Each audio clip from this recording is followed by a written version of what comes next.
Your kid is glued to their phone, and curiosity hits. You want to see who they're texting. You go over their shoulder and start reading their chats with friends. Even though your presence is heavy, they don't react aggressively. They just exit the chat and open another app. Neither of you says anything, but something starts to shift here without you realizing it.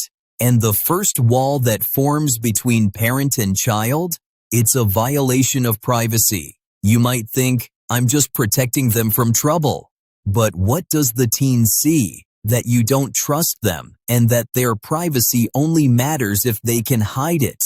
It might seem small from the outside, but for someone who grew up with strict parents, these little things can change everything. Psychology tells us that teens at this age mentally separate from their parents to build an independent identity. But if they're constantly under a microscope, they feel like they have no space to breathe. And this is when, unconsciously, you push them to learn a new skill: hiding. Not to do anything wrong, but just to maintain personal space. Lying becomes a reward for preserving privacy. Today, we're going to go over 4 of the most common mistakes parents make in their relationship with their teen, explain the psychology behind each, and finally share practical solutions. But first, we want to stress that this period of life is one of the most sensitive in the parent-child relationship. If you're not careful, your bond could cool permanently. So, if you're a parent or grew up with strict parents, I highly recommend following these tips. As we mentioned at the start, mistake number 1 is violating privacy. But problem number 2, conditional love. Let's explore with an example. Your teen makes a mistake, but instead of explaining or guiding them, you become cold and silent. From your perspective, this silence signals, you need to understand you were wrong. But from their perspective, it feels like, if I don't do exactly what they want, they don't love me anymore. That fear creates 2 paths. They might think, forget it, I don't even want to please them.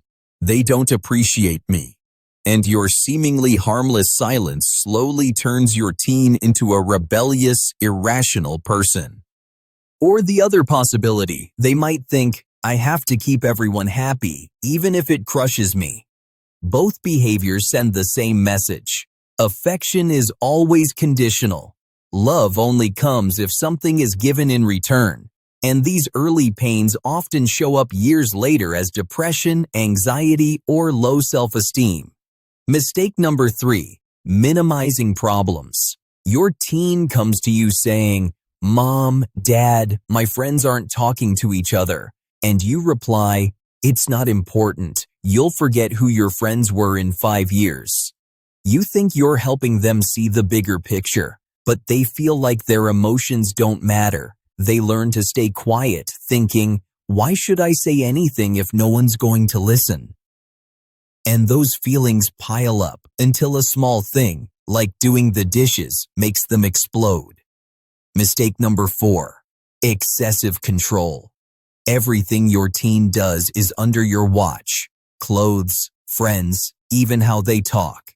You think you're just guiding them, but they feel, my family doesn't respect me. I have no control over my life. What happens next? Either they rebel and resent their family and values, or they become so dependent that they can't make the simplest choices independently, like picking clothes or choosing university courses. In both cases, trust disappears. In short, excessive control or spying never builds trust. It only makes teens rebellious or incapable. Now that we understand these 4 mistakes, let's tackle the bigger question. Why do these issues happen at this age? Everything was normal before. The truth is, deep changes are happening in their brains. The emotional part develops faster than the logical part, making reactions sharper, more sensitive, and often unpredictable. At the same time, teens naturally need to separate from their family to form their own identity. They need to figure out, who am I? And this requires space. That's why they want privacy or sometimes oppose family values. This isn't disrespect, it's part of personality development. Also, their emotional center shifts. Children used to see parents as the center of their world, but now peers and other people become important. When parents try to control everything like before, teens feel suffocated. Their reaction? Either withdrawing or getting angry. Those moments when they might shout, "I hate you." It's not really hate. It's an exaggerated way of demanding space. When parents ignore these boundaries, teens respond with the strongest possible words to assert their independence. This creates the central conflict. Parents think, "I need to protect them," and teens think, "I need independence." Psychologists call this the separation-individuation struggle. When teens feel their independence isn't taken seriously, they may argue fiercely or act out of stubbornness, doing things parents dislike, sometimes pushing them toward the very things they feared. The problem is that the modern world is very different from the previous generation. Today's teens grow up in a culture that values independence, choice, and self-expression. Viewing them through old lenses makes them feel suffocated. At its core, this struggle is about defining respect. Neither parent wants to oppress, nor teen wants to be disrespectful. They're just applying different definitions of respect, and society adds extra pressure. Parents fear judgment from family and the community. Teens feel peer pressure and media influence, thinking if they don't prove themselves, they won't matter. Studies show teens' brains are far more sensitive to peer approval than adults are. Friends' opinions matter more than parental advice. Some parents try to cut off friends, but studies show this increases secrecy. The best approach is building bridges through conversation, care, and understanding your teen's friends, not blocking them. These tensions determine the future of the parent-teen relationship. It can become a bridge or a wall built from misunderstanding. The more each side tries to prove they're right, the taller the wall grows. So, what's the solution? Research shows that authoritative parenting, firm but flexible, combined with warmth, is the healthiest approach. Teens need boundaries but also flexibility. Total freedom causes confusion. Strict control causes rebellion or isolation. And here's a key point often forgotten: the parent's mental health.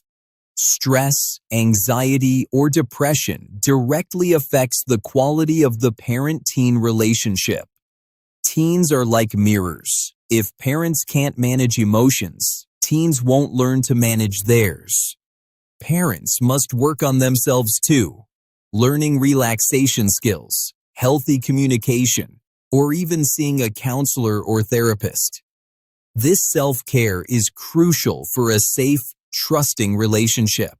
What's been your biggest challenge with your parents? Or if you're a parent, what challenges do you face with your teen? Drop it in the comments below. You might be surprised how many people feel the same.